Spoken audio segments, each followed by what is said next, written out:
Good morning, good morning. Welcome to our annual State of the Valley program. Special thanks to Eagle River Presbyterian Church for hosting us this morning. What a gorgeous space and a beautiful day for this conversation. My name is James Kenley. I'm the Executive Director of the Vail Symposium. We are a nonprofit organization that has been providing educational programming to the Vail community since 1971. We are honored to present this important annual conversation with our friends at the Vail Valley Partnership. This is my friend Marin, and she's going to tell you a little bit about what the good folks at VVP are up to these days. Thank you, James. Thank you all for being here this morning, and to our panelists and moderator, and our hosts. Thanks to Eagle River Presbyterian. I'm Marin with the Vail Valley Partnership. We are your regional Chamber of Commerce, Tourism, and Economic Development organization. Our mission is leading collaboration for community vitality. So we do that every day in the workforce and community programming that we do. And you can learn more about us on our website at vailvalleypartnership.com. Two quick announcements. We've wrapped up most of our programming for this year, but we are now enrolling for the next cohort of our Leveraging Local Leaders program. It is a civic engagement crash course, and so that will take place in 2026, but we're enrolling for that now, so check that out on our website if you're interested. And the other news from the partnership is that we've moved. We were formerly located in the Riverwalk in Edwards, and we've just moved to Avon. So please look for us above Alpine Bank in Avon. Update your records if you're a member, and find us there. And we'll do an open house in January at our new space. So we look forward to welcoming you all then. Thank you.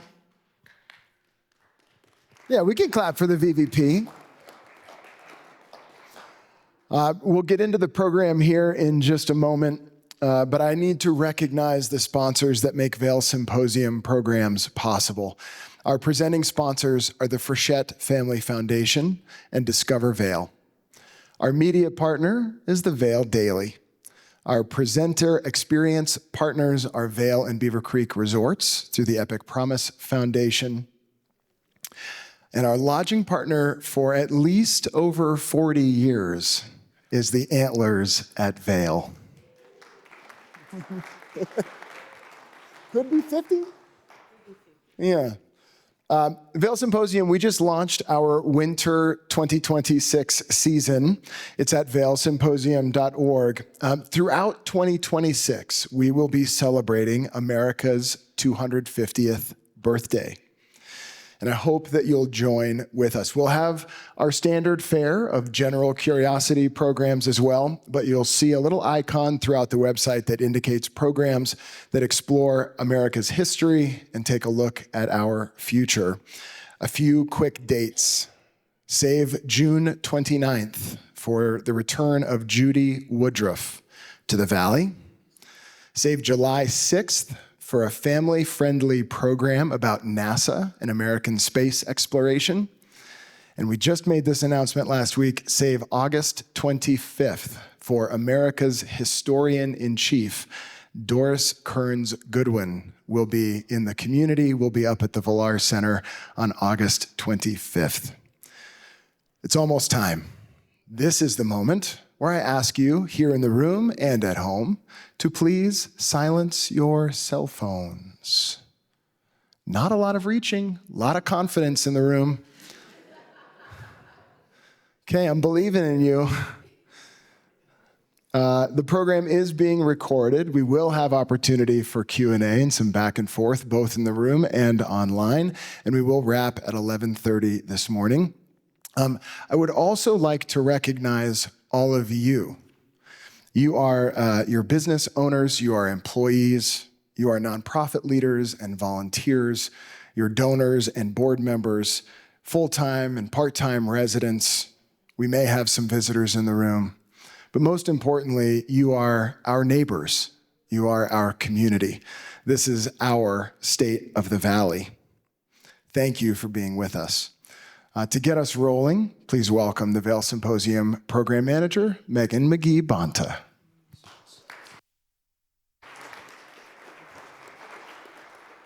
Good morning. Thank you, and welcome to the 2025 State of the Valley. I have the honor and privilege this morning of introducing our panelists and our moderator to get us started. So in no particular order, I'd like to first welcome Heath Harmon, the Eagle County Director of Public Health and Environment. Originally from Baltimore, Heath has more than 30 years of experience in environmental and public health fields, including spending almost 2 decades at Boulder County Public Health before coming to Eagle County in January of 2020. When he's not responding to public health challenges, protecting the environment, or advocating for an inclusive community, you'll find him outdoors on a bike, skis, or roller skates. Roller skate. True. Interesting. Dr. Katie Jardneau is the Assistant Superintendent of Curriculum and Instruction for the Eagle County School District. She is herself a graduate of Battle Mountain High School, has served as the principal of Eagle Valley Middle School, and enjoys spending time with her family and dogs. Magdalena King is the General Manager of the Antlers at Vail, and in this role has earned local and national recognition for her People's First approach. She also partners with a number of nonprofits and serves on the board of directors of Walking Mountains and Eagle Valley Behavioral Health, is an at-large trustee at Colorado Mountain College, and in case she's not busy enough, she's also a mother of 3 and has a second career as a realtor. Chris Romer is, yeah. Chris Romer is the president and CEO of the Vail Valley Partnership, which has included its awards as Chamber of the Year. He serves on numerous boards and community volunteer roles and has been named Chamber Executive of the Year by the Colorado Chamber of Commerce Executives. So you can tell we've got a very underperforming panel here today. And last but not least, finally, our moderator today is Tom Moorhead, former Chief Judge of the 5th Judicial District and arbiter with the Judicial Arbiter Group. Following his 2002 appointment to the bench, he handled a diverse docket in Eagle County. And prior to that appointment, he was the Eagle County Attorney and was the Vail Town Attorney for 8 years. He has served on boards of numerous Eagle County nonprofits, including Mountain Youth and the Eagle Valley Land Trust. Please join me in welcoming our panelists.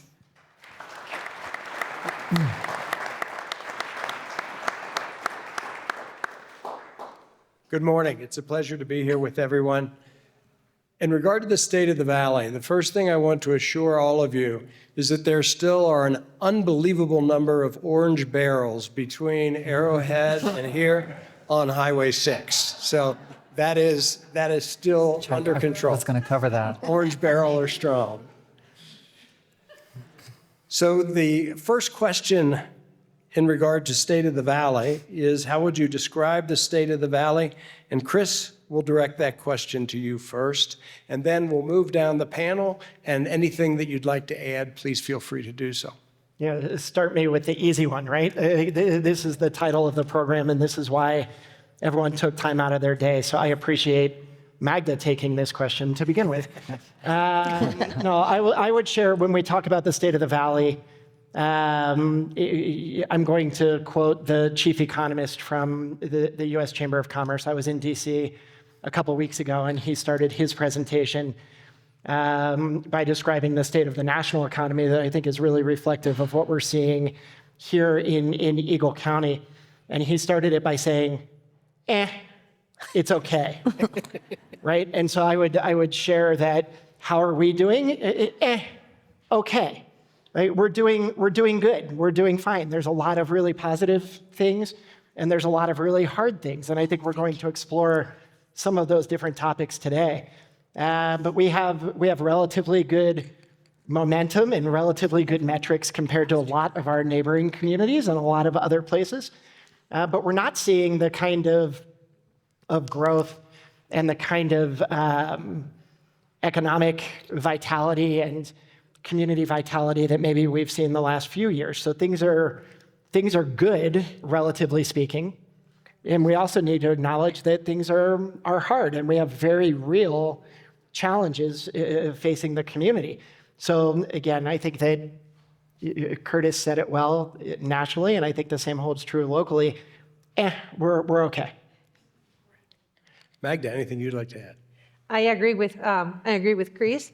From the tourism standpoint of view, we are seeing we're staying cautiously optimistic, meaning that we're not seeing a huge growth.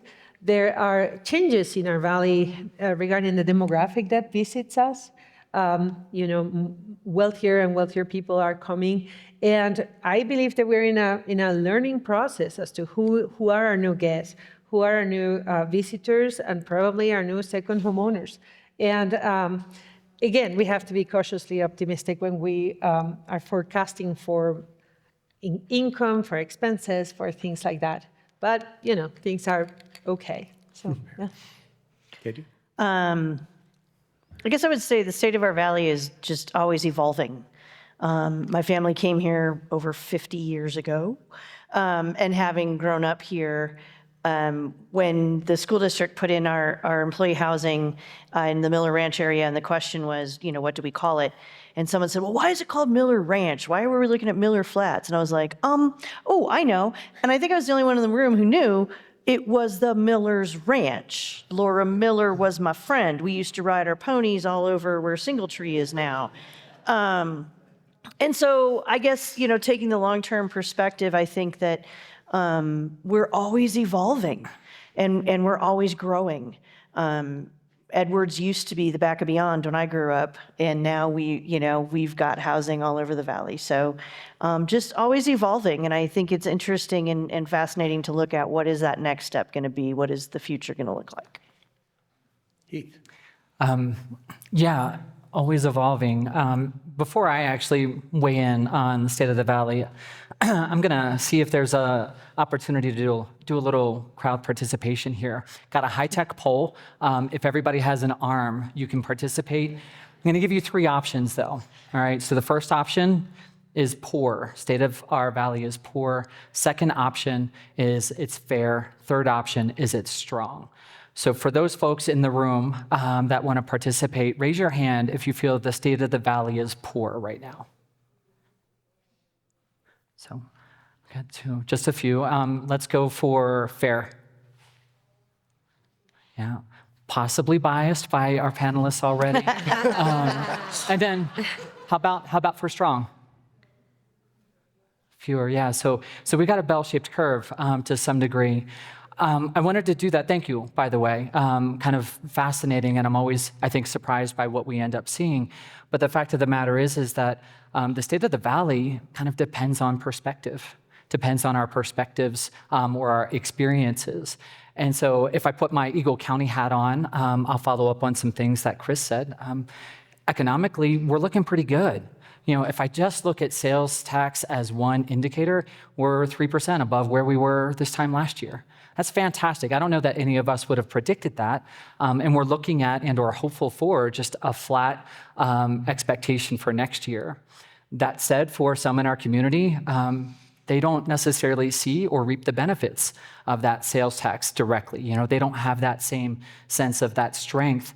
And so when we think about housing, which we'll talk about quite a bit today, I'm sure, but let's see, 1 out of 5 of Eagle County adults currently pays 50% or more of their income on housing, right? That's a lot. That doesn't leave a lot on the table for anything else. And then if I can indulge just a little bit more, I want to share a story. And this is one of many, many stories that we end up receiving from this. But if we talk about housing instability, at times what we're starting to hear are there are 10 or more individuals living in a 2-bedroom dwelling, sometimes without even having access to a kitchen. We have adults in that living situation that are working multiple jobs in order to maintain the limited amount of housing stability that they do. And all of that is at the risk of maintaining social connections. It also decreases their ability to get out and recreate. It decreases the amount of time that they can spend with their children. And these are all things that I think for most of us here today take for granted. So the good news, though, if I come back to one piece of the state of the valley that has nothing to do with economics, but it has to do with the people. We are a strong community. We have a strong social fabric. We look out for one another. We are diverse. We are fun, adventurous, amazing, and we've got each other's backs. So even as things get a little bit difficult, and maybe that's probably something that foreshadows for the following year, just know, like, look around this room, look to your left and to your right. These are our neighbors, and these are the people that are going to support all of us as we navigate the good times and the not necessarily good times or the meh times.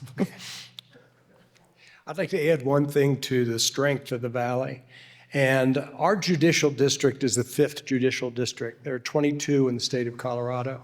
Here it includes Eagle County, Summit County, Clear Creek, and Lake.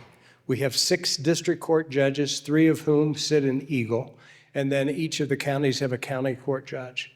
Since I've been practicing law here since 1992, the bench has never been as strong as it is right now across the 5th judicial district.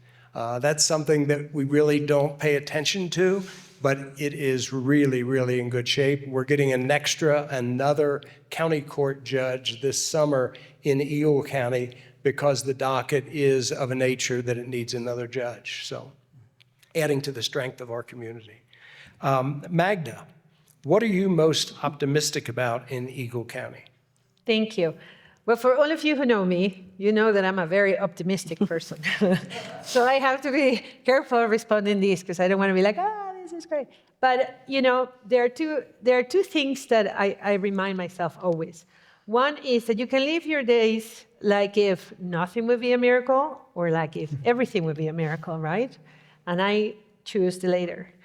And then there's another phrase that I say to myself time and time again, which is that if you're lucky enough to live in the mountains, you are lucky enough. And, I believe that because just like Heath just mentioned, this is a very resilient town. There are many second homeowners here, and, you chose to live here maybe for skiing, for a myriad reasons. Every time that I talk to a second homeowner, I say, why did you choose to live here? And it's a sincere question because I want to know why people are drawn to this part of the country. At the same time, there are a lot of people out there that, and I include myself there, which to live here is very difficult. We need to have a lot of intention and purpose and 2 and 3 jobs to make a living. However, we still choose to live here. So why is that? I think number one is because of the community, because we believe in one another. I have some great lessons from my hometown in Ecuador where it sounds dramatic, but it's true. If someone has some benefit, let's say rice, somebody got a good crop of rice, then everybody eats rice. And if there is a bad year for crops, then we're all hungry. And it's not an exaggeration. And in here, I see the same in so many of the different areas. I am extremely proud from, for example, Eagle Valley Behavioral Health and all the efforts that we have done regarding mental health. I am proud of the people that are involved with senior care centers and all the things that they do within that realm. And then how about education? And how about in work? So it really encourages me to see at a political level or a functional level that many times we can be in very different points of view when it comes to make a decision. But the moment that a decision is made, we all try to move forward. And that for me is not apparent. So it encourages me every day that whatever I do in my busy life, it really means something. Also, people who are here, I believe, are more involved with the community and we want to thrive and become better. I see younger generations trying to do the same. And I want for all of us to be encouraged to try to include new generations and give them a voice, encourage to write letters to the Vail Daily or do things like that, because that is the generation that is going to carry us and move forward. So I am an optimistic at heart, and I believe that we are in historic times. With everything that is happening, we are moving forward in a solid way. Thank you. Katie? I think just to kind of piggyback off of that, I think one of the things I'm most optimistic about is our community, that we're all neighbors.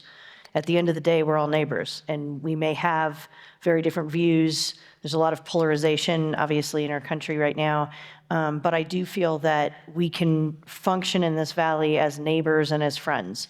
And so, I just had a fantastic conversation last weekend with someone who has very different views than I do. And I took her out to lunch and said, hey, I want to learn from you. I want to learn more about why you feel the way you do. I think also, obviously, I'm in education, so I can't not talk about our young people. We're working on a seal of civic engagement for our students, much like we have a seal of biliteracy in the district. So it's something that kids do extra work K through 12 in order to get this award. And I think that's super important because no matter what your views are, it's being involved that really matters. And so I feel like we have obviously a very involved community. You all are here today taking time out of your busy lives. And I think that's something that I'm super optimistic about. Heath. Fantastic. I won't repeat, but I will say I'm absolutely optimistic about people and community. I expect that's probably a theme that you might hear from all of us throughout the day. But outside of the boards or organizations that we work for, we're human beings, we're neighbors, parents, et cetera. When you have the conversations like Katie just pointed out, it's always amazing what we can learn from one another, other different experiences, et cetera. I think the other thing maybe that I'll highlight is I'm optimistic that we as a community don't just sit around and admire our problems. We actually build solutions. We get together, we collaborate, we face our crises head on. It doesn't come without challenges and different bumps in the road, but nevertheless, that fabric that is community always brings us together. And I'm excited in a little bit to share a bit more about how we've actually, what some of the proof is when we do come together to face those larger community problems.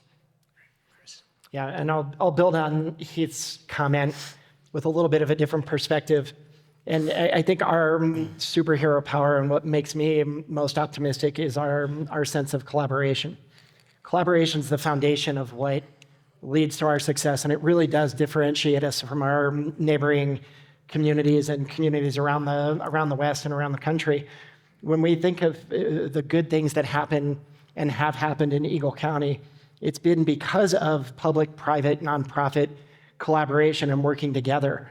And I think that's a really, to use a word that was used earlier, it's a really intentional effort. We look at core transit, we look at housing partnerships, from Hay Meadow to Habitat to Timber Ridge. There is just this continued trend of collaboration. When good things happen, it's because we're working together. I wish he weren't in the room because I don't want him to hear me say it out loud.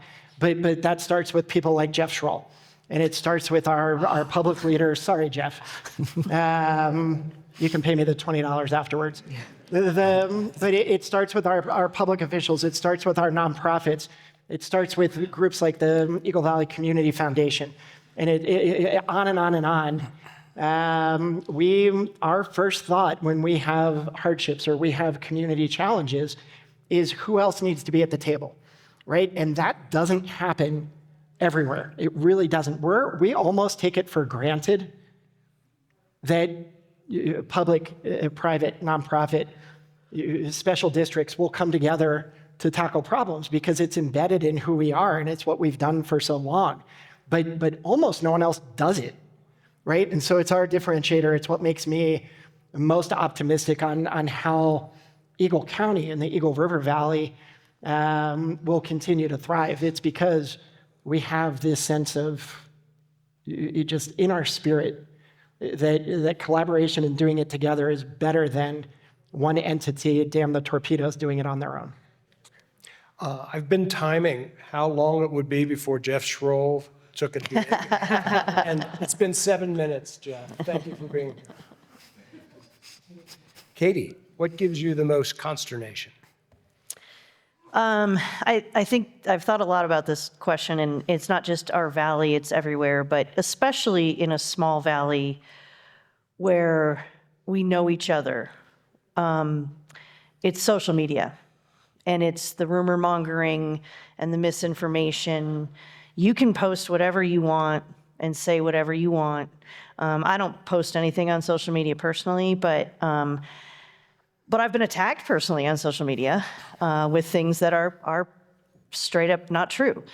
And that's really concerning because all of the things that we've been saying, that we're neighbors, we're friends, like, just come talk to me, call me. You can find my number pretty much anywhere. It's very concerning, and that people will take social media and just run with it. And I think social media has a place to be used in a really positive way as well. But, for instance, the Chicken Man, everybody knows the Chicken Man, right? He had posted some things last year about teacher pay and about budgeting. And he didn't understand how social media how educational finance works. And so he came to a board meeting, and we have dinner at the board meeting, and anybody who comes for public participation, come early because you can get dinner. And it's usually delicious. And so he and I sat down, a little disturbing, we were having chicken. Chicken Man was eating chicken, and I found that a little disturbing, but it's okay. We sat down and had dinner and talked about, school finance and how it works and the challenges we're facing, and it was great. It was a fantastic conversation.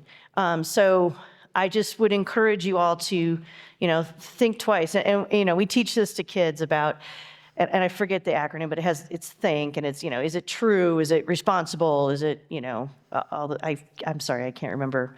I'm a little nervous in front of everyone, but, think about what you're posting, think about how you're responding. And if you have a question, reach out, happy to talk about it. So that's my consternation. Heath.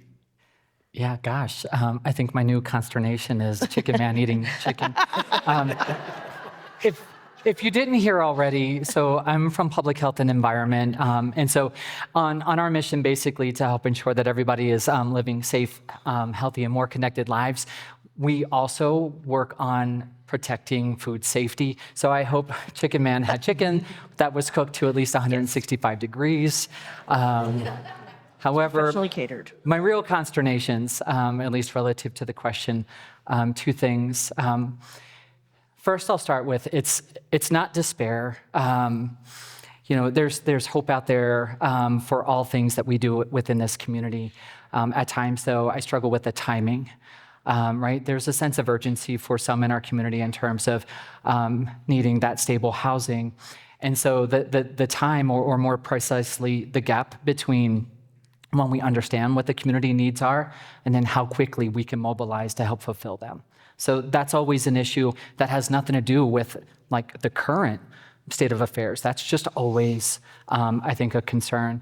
Another consternation, though, is I feel like what we're going through right now is this sort of, let's see, what's a good way to describe it? This downward push of costs. So from the federal level down to the state level, now down to the local and community level. That presents a lot of challenges. And so if I think about that in three buckets, if you will, I'll start with health insurance. There is this thing out there called the enhanced premium tax credit, which has been providing a lot of subsidy for low-income and middle-income individuals to be able to afford and then purchase their health insurance through the marketplace. If those tax credits expire this year, that is going to skyrocket premiums for folks that are getting their insurance through that marketplace. Estimates that we have suggest that between 30 and 35% of Eagle County residents that are in that marketplace may not have health insurance because it's no longer affordable.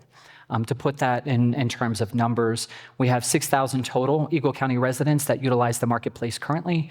And so that 30% is roughly 2,000 of our neighbors, 2,000 of our small business owners, our baristas at the coffee shop, et cetera. That's a big impact. And so that's one concern. I'm going to also tag Medicaid, since I'm kind of in that health insurance bucket anyway. We do expect some significant changes to take effect in 27. That said, when I talk to colleagues, in particular Dustin Moyer, who is the CEO of Mountain Family Health Centers, so our federally qualified health center, they have clinics here in Avon as well as in Gypsum, and then through a couple of other locations in the Roaring Fork Valley. But they estimate that as a result of those changes that take place in 2027, incidentally, the number of uninsured individuals that seek care through Mountain Family Health Centers will increase by 27%.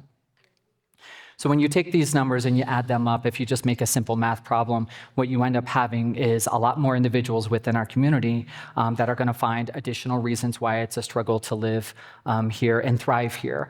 And then eventually, though, those costs still have to be paid when individuals do seek out that health care. And so, what that has the chance of doing is destabilizing our health system throughout the valley, throughout actually all the mountain and rural regions. This is not unique to Eagle County whatsoever. But those are some things that I'm concerned about. I'll leave it there because I'm going to turn it around, I think, on the next question, which is really about some of that proof and what we've been able to accomplish. Very good. Chris? Yeah, I'll try and keep this one relatively tight in the interest of time, but I think the thing that gives me the most consternation is the social connectedness and the belonging and gathering and how we help people have social connections with other people. When things are hard economically, they have the housing pressures, they have the pressures that Katie talked about. It prevents the opportunity for people to come together as humans in social settings. The way that manifests and why that gives me consternation is around retention of our young people. And that might be the seasonal worker who wants to build a career here, and it might be our kids who want to go to college and come home here.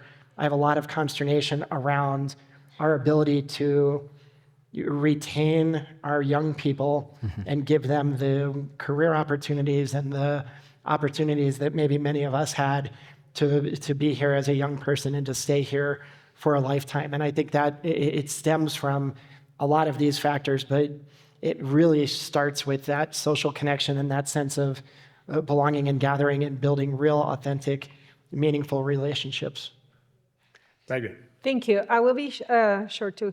So, as a foreigner, one of the things that we outside the world admire so much from America is your political system, checks and balance. Even though in here we said, oh my gosh, there's so much polarization, which there is. That friction actually is what makes this country great. And we wish that other countries would have the same.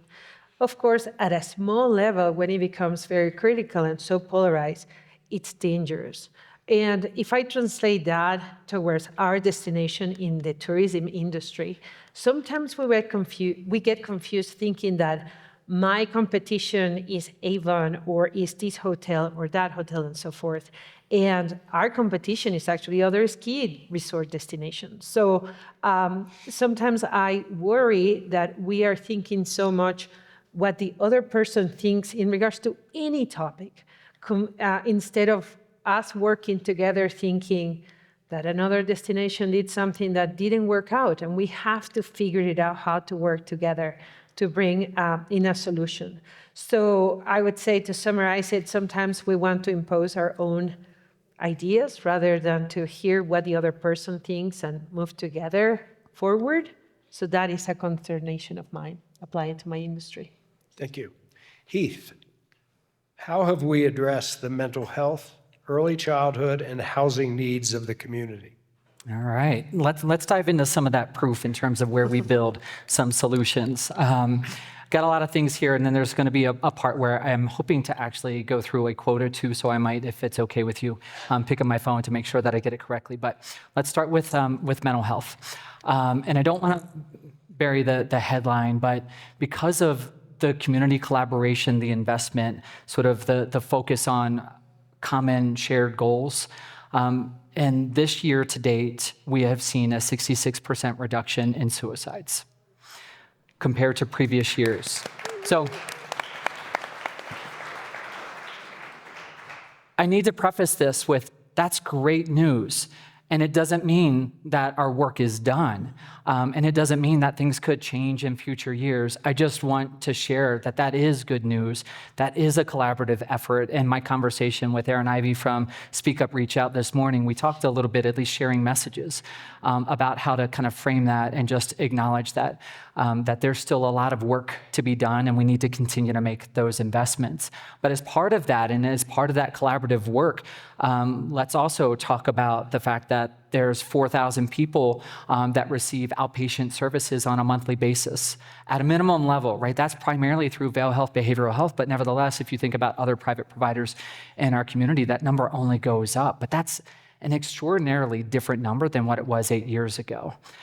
It's also related to our school-based counselors that are providing mental health services within our school setting, helping to decrease some of the barriers.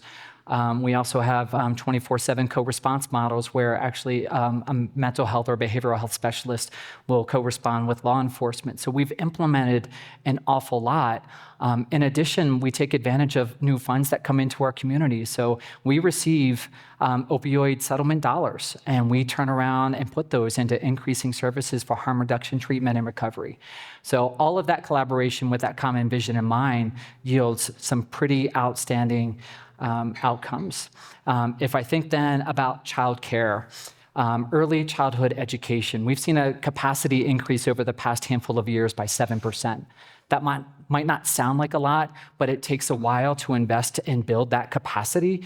And so not only did we at least flatten sort of that capacity so we weren't dropping any further, but now we've been increasing.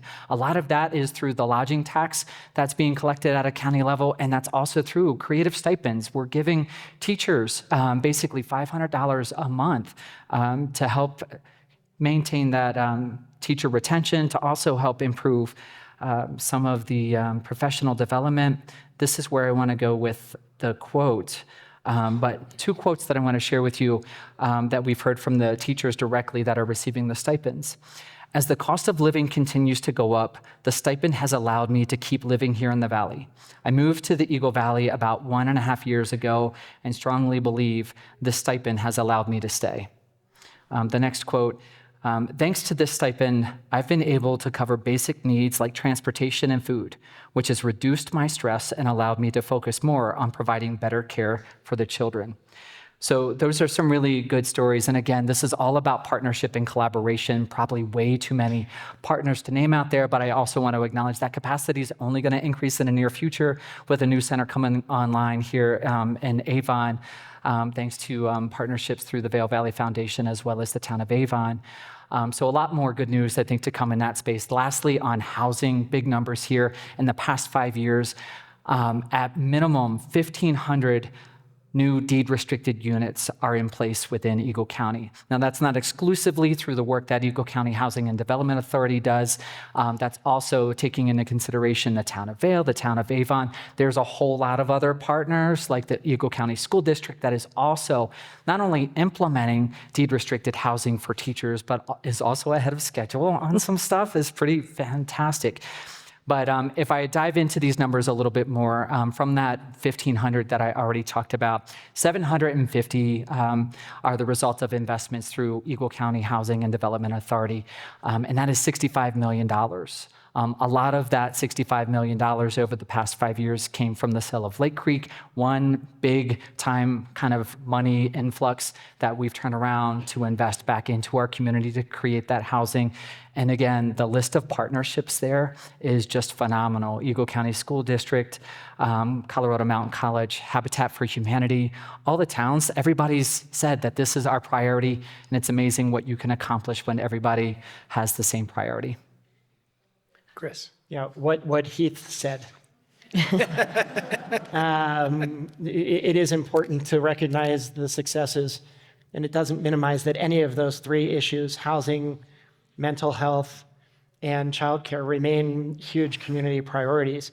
But when we look at the things that have happened and are happening, Colorado Mountain College Housing in partnership with Eagle County, Vail and Habitat partnering at the Timber Ridge, Eagle County's leadership with regards to Hay Meadow and ownership opportunities and rental opportunities, Vail Health's leadership on the pre-court healing system in Edwards and the creation just a few short years ago of the Eagle Valley Behavioral Health effort.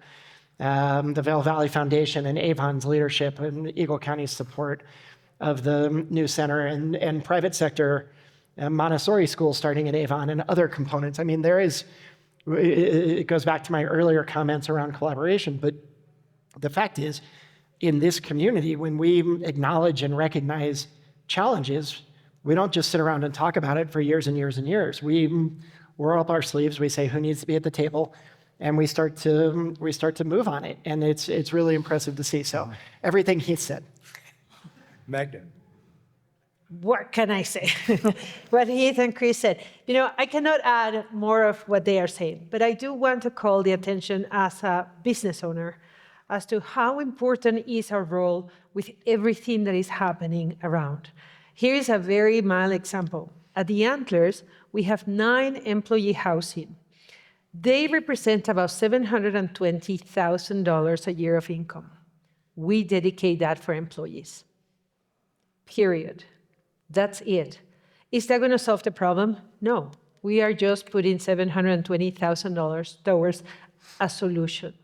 What does that mean? I encourage each one of you, if you are a part of a business, if you own a business, if you have social responsibility with others in any capacity, get involved with these projects because that is important. The Antlers, as the Antlers, we are aware of what's happening with Habitat. We seek for opportunities as to how we can help our employees to save money so they don't live in our employee housing, but they are able to buy their home like we did, like my husband and I did. So I just want to encourage you not to just hear, this is great, but hear, this is wonderful. How can I get involved with these solutions? Katie, anything you'd like to add? Just super quickly, one of the, I think we've come so far, especially with the mental health of our young people, with the school-based therapists, which used to be through your Hope Center. That wasn't sustainable, so the school district took it on, and the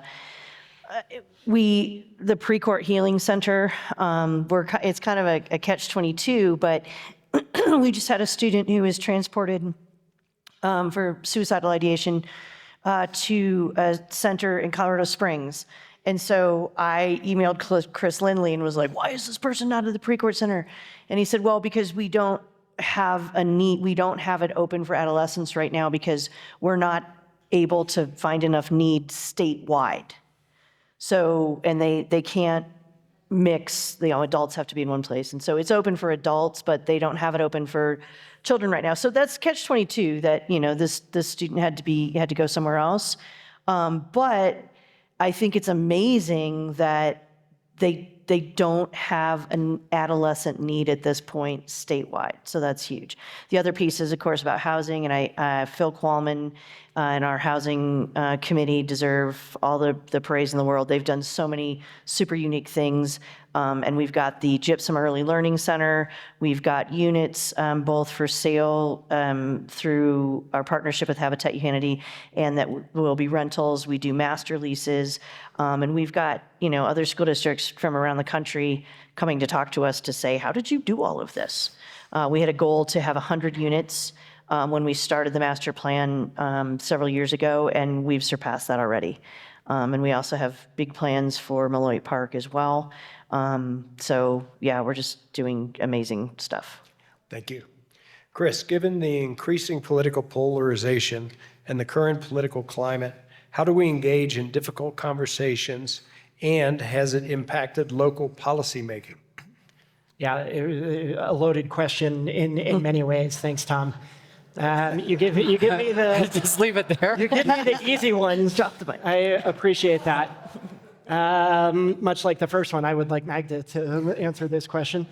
I think it is a little bit of consternation when we look at that political fracture, right, and that political divide, and how it manifests on a local level. And I think we do see it manifest on a local level. I think we'd be remiss if we didn't acknowledge, be it comments on social media, or be it comments at a Board of County Commissioner meeting or a City Council meeting, or a school board meeting that have an underlying sense of divide or an underlying sense of mean-spiritedness.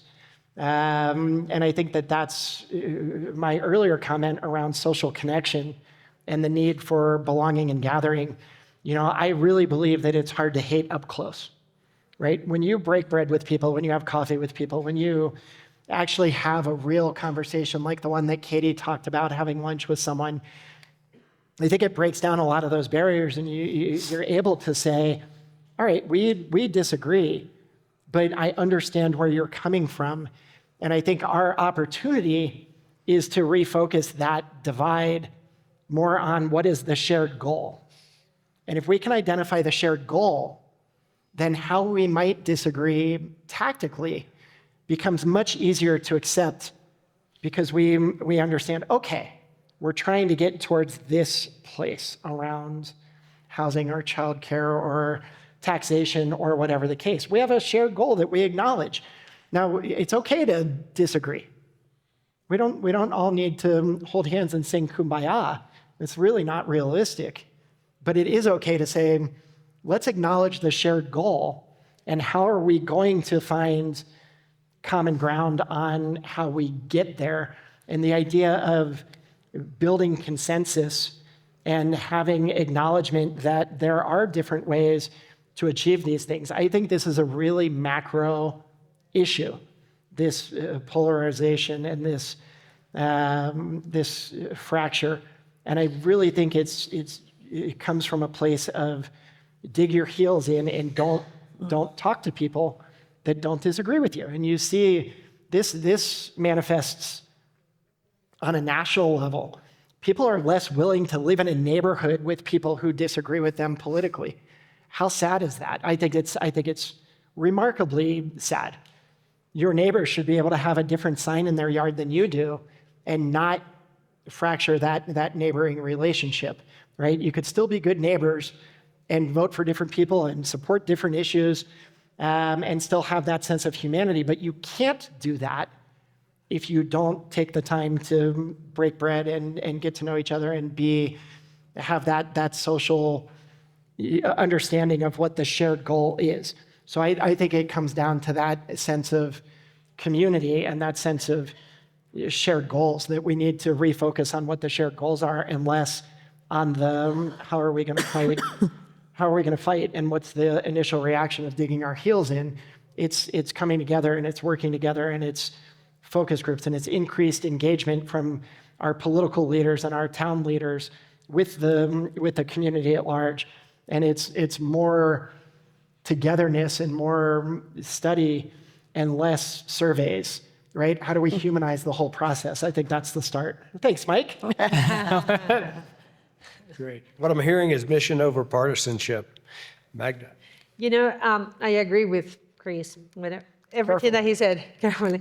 But, sometimes we're too busy seeing how we win an argument rather than how we understand the point of view of the person that is in front of us. And, this happens also at every level, by the way. We talk a lot about politics, and we forget the common ground. We want to get to point B, but, we have a way to do it. The other one has a way to do it. But it happens, as I said, in every level.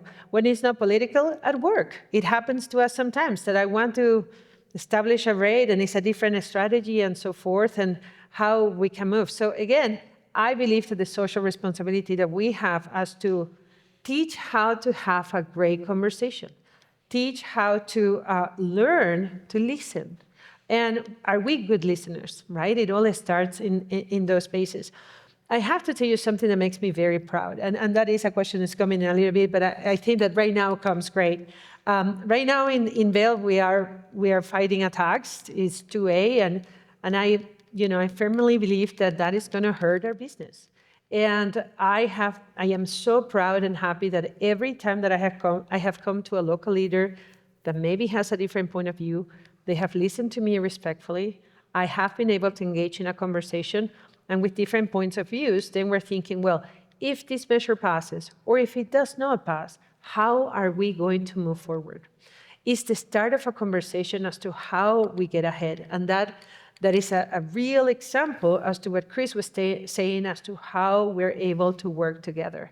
And that is in regards to any topic, from politics to different beliefs when it comes to gender, to religion, you name it.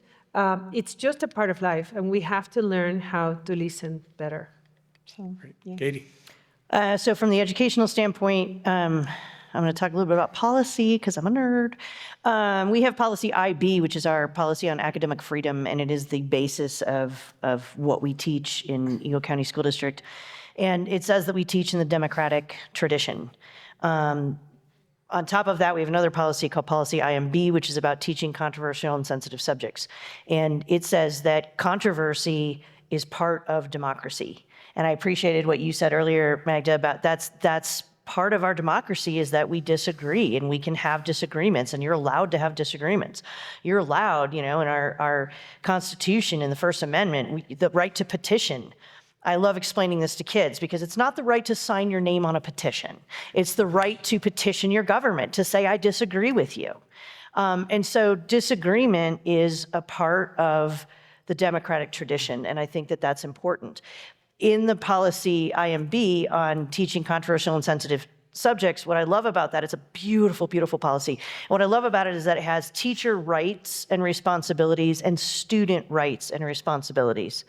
And then it has some advice for parents and community members, but we can't really hold anyone accountable to that. But in both the teacher and the student responsibilities, it talks about relationships. And it talks about you have the responsibility to have a disagreement, but to do it in a way that doesn't damage your relationship with others. And I just think that's such an important piece of that. And sometimes we don't get that right, and sometimes those relationships do get damaged, and then the next step is, and we're working a lot with restorative practices, but the next step is to restore that relationship, and how do you go about that? And so I think, disagreement is part of our process, but let's also see the human beyond just the opinion. You are not just your opinions or your politics or your beliefs. All of that comes together. The policy also, real quickly, points out that controversy is born out of strong feelings and values and an interpretation of the facts. And so I believe in that as well.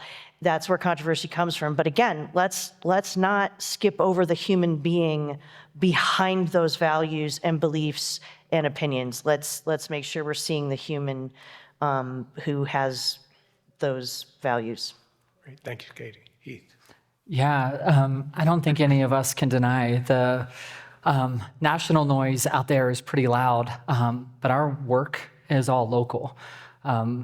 So I think our leaders, and I think in general, most of our community members realize that and approach life and our community that way. So I feel like we have this protective buffer, if you will, to begin with. But some of the other pieces that I just want to touch on that I've heard already from others is, the disagreement, I think, is critical. It's important. Like, at times, it might not be a disagreement on the common goal where we want to end up. It might just be the pathway there. And so I think I'll call that creative tension. Sometimes we have to work through some of those disagreements to get to where we want to be, but ultimately, that endpoint is usually much better than what it would be if you're just tunnel vision and blazing through. I think the interactions, the conversations, those are the key pieces. That's where, when we do have those differences in opinion, we still want to show up with respect, right? At the end of the day, these are our neighbors. They're folks that work in the local businesses, et cetera. So I think as long as we continue to maintain that community fabric that we've been talking about throughout today's event, I think that'll always keep us slightly under sort of that polarization. But I think we have more good examples of how we navigate underneath of that national noise and get our work done here because we actually care about one another. Thank you. Magda, following up on the difficult discussion, how can we engage the entire diverse community in conversations and include minority voices at the table? That is a great question. I used to introduce myself wherever I was, if I was in a board or anything, I would say, hi, I'm the diversity, because there was a time that everybody needed like a Latino person in somewhere. So I was like, hi, diversity here. But joke aside, here's a question for each one of you, and you don't have to answer out loud. Think of any minority group or any Latino person that interacts with you daily. Just think, don't tell me the name or what they do. And if you think of this person that represents a minority, tell me if you know what are their parents' names, or what is their favorite dish, or what they are afraid of, or how they came to this country. These are fundamental questions when we think about how can we progress as a community that really embraces diversity. And I tell you this, that what comes to my mind is, how did I get here? Sometimes I said, I am the Cinderella story, because I never even thought, first, I never thought about getting married, and I got married to a guy from here. This is why I'm here. Second, then I got a job where I was, I had a voice. And some of you know my story. I started as a conference services person / dishwasher. And I served coffee to Chris. You remember Chris? I'm old. He was in the room, and I would, be serving the coffee and everything. And then I would say to him, he remembers, would you mind if I stay here and I listen to what you're talking about, economics? And then I would say to him, would you mind if I ask you some questions about these? And I can think of my general manager, Rob Levine, and Chris, and many people like these, that when I showed interest, they gave me a hand and they responded. How this happened, they didn't make me feel weird. Also, they weren't condescendent. It wasn't a matter of saying, oh, you're asking, that's great, good job, keep it up. But the moment that they say, hey, do you want to participate onto this? They wholeheartedly, invited me to be a part of a discussion. So how many people of us, and we say Latino, but from anywhere, from Europe, from Asia, from whoever, how many people we have in our life that we are meaningful, asking, would you participate on this? Would you have a voice? Would you write a letter to the editors? This is great. Sometimes we don't do that because we are afraid, without knowing. We are afraid of different. We're afraid of, what's going to happen, how it's going to happen. I don't want to offend you. I don't want to, move forward. But I think that there should be more conversations at a ground level as to bringing new ideas. There have to be virtual or, physical spaces. Invite more people, more Latino people to your boards. Invite them to panels where we can express and say, hey, this is different. This is how we look at things. And don't be afraid to engage, because we are here for the long run. And believe me, we are also here to thrive. With this, I finish. I know I'm taking a little bit longer time. I remember once I was in a long-range vision at the town of Vail, and one person stood up and said, well, as you know, we all are here because we like to play and things like that. And I had to stand up and I said, I'm not here to play. I came here to work. And there was a silence, and I didn't want to offend anybody, but I said, you know what, your reality of being here, maybe as a second homeowner where you can enjoy more and you don't have to work or worry about that, it does intertwine deeply with people who are here for other reasons, like working, to thrive, and so forth. So my advice is don't be afraid, be bold, and invite everybody to conversations that are deeper. Thank you. Thank you. Katie.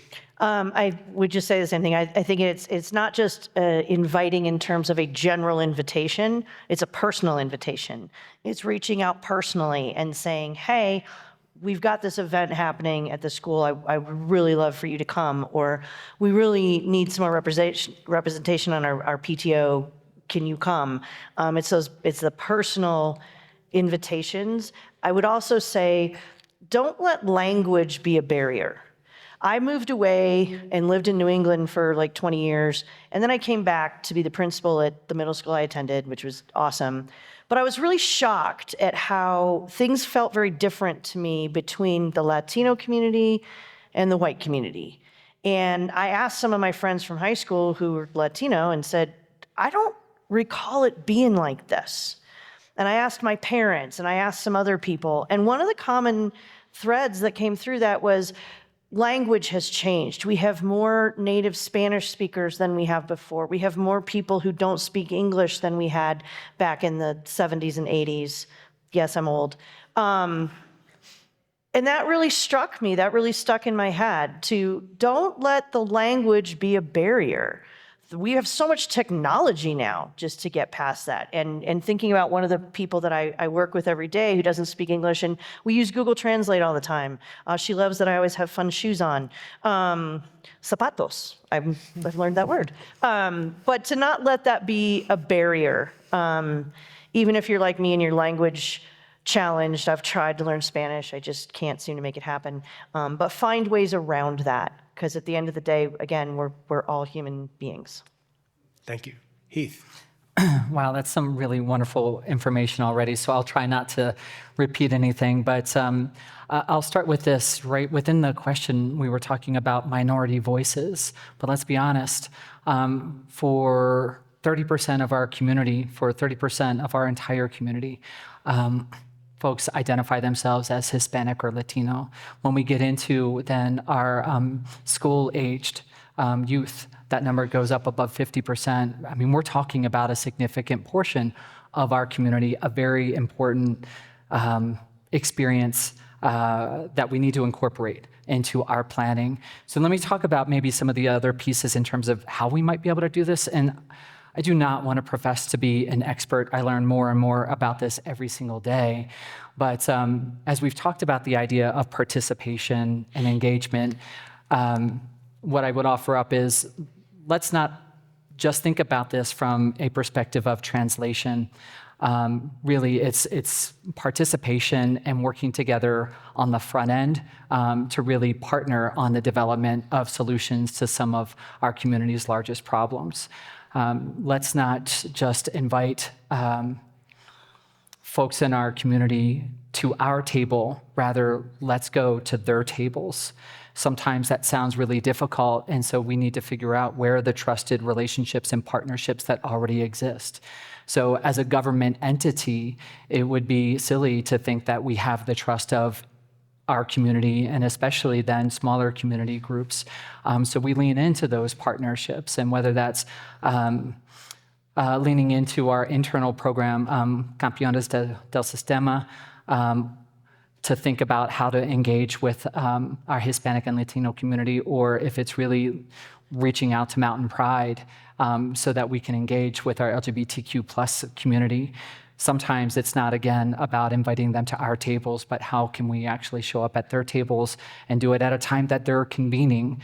So much of our work, and I can speak from a county government perspective, it happens during normal working hours, and so that's not the opportunity to engage with a large portion of our community. So we need to think differently also about the time. But I think this is just critically important. The success of our future solutions is really going to be developed based on the input and experiences of everybody in our community. We can't build a community for everyone to thrive unless we're actually then willing to embrace the experience and voice of each member of our community.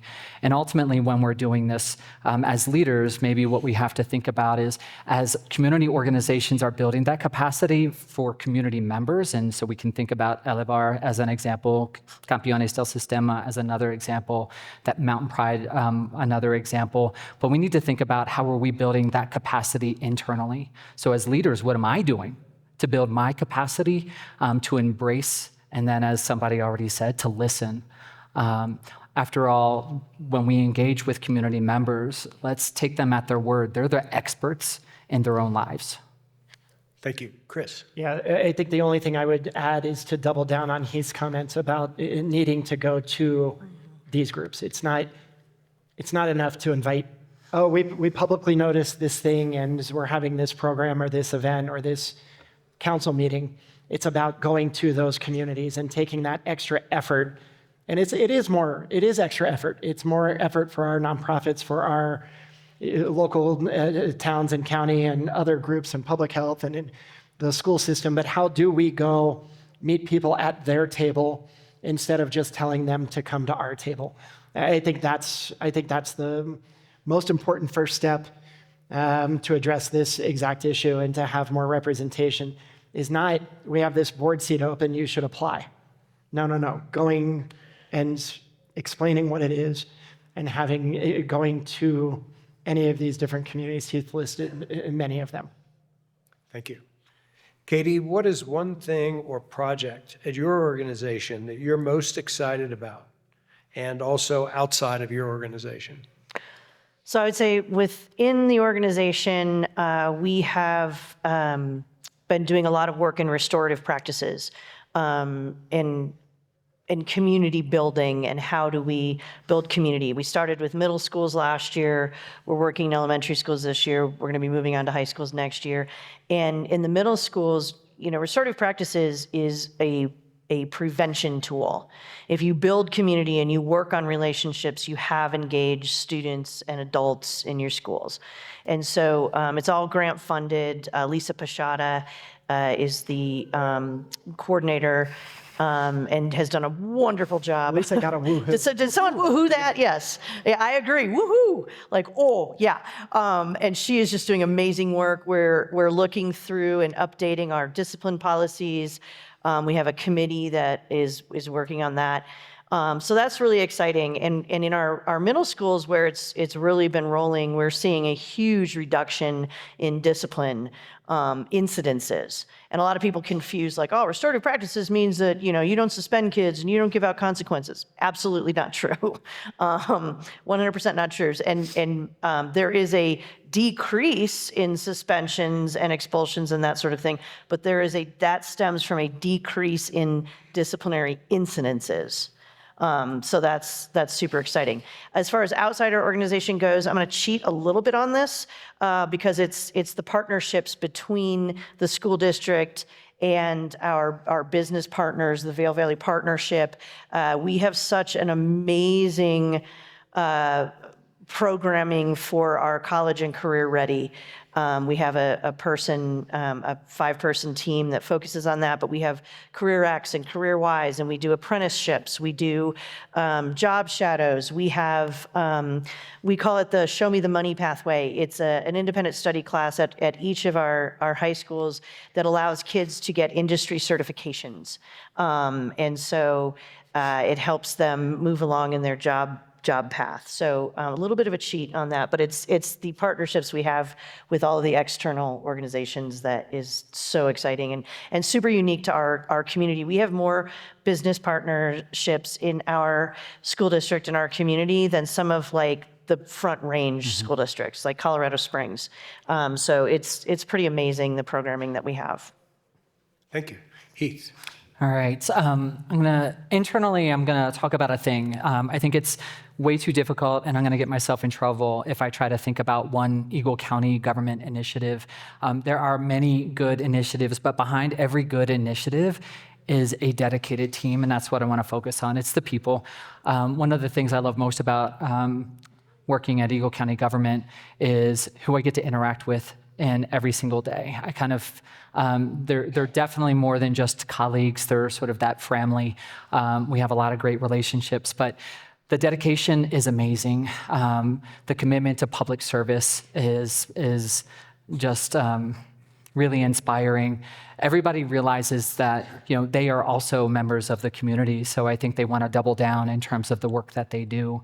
And if I look across then, the group of leaders around our director level, because I have an opportunity to work with them a lot, the expertise and the experiences that they're all bringing into our community is phenomenal. It doesn't mean like day to day that we don't have different challenges and how we're showing up and engaging either with one another or the community. There's a lot of challenges out there, but nevertheless, it is amazing to be able to look around a room and just have a lot of gratitude for the professionalism that's there, all in the name of public service. Externally, I want to talk about home health. Some may say, well, home health, what is that? Do we actually even have home health? So we've got a home health pilot thanks to some services being implemented by Eagle County Paramedic Services. More specifically within that organization, there's community paramedicine.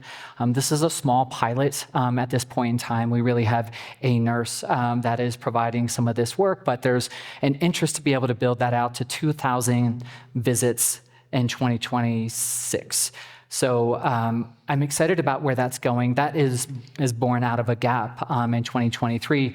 The organization that was providing home health had to end that portion of their work. They continue to provide hospice within our community, which is really important. But nevertheless, this is us again as a community identifying a gap and trying to step up and figure out how we can actually implement the solution. So I'm excited to learn more about where that goes, how that evolves, but more importantly, it's an organization that is trying to figure out how to fill the gaps that exist within our healthcare continuum.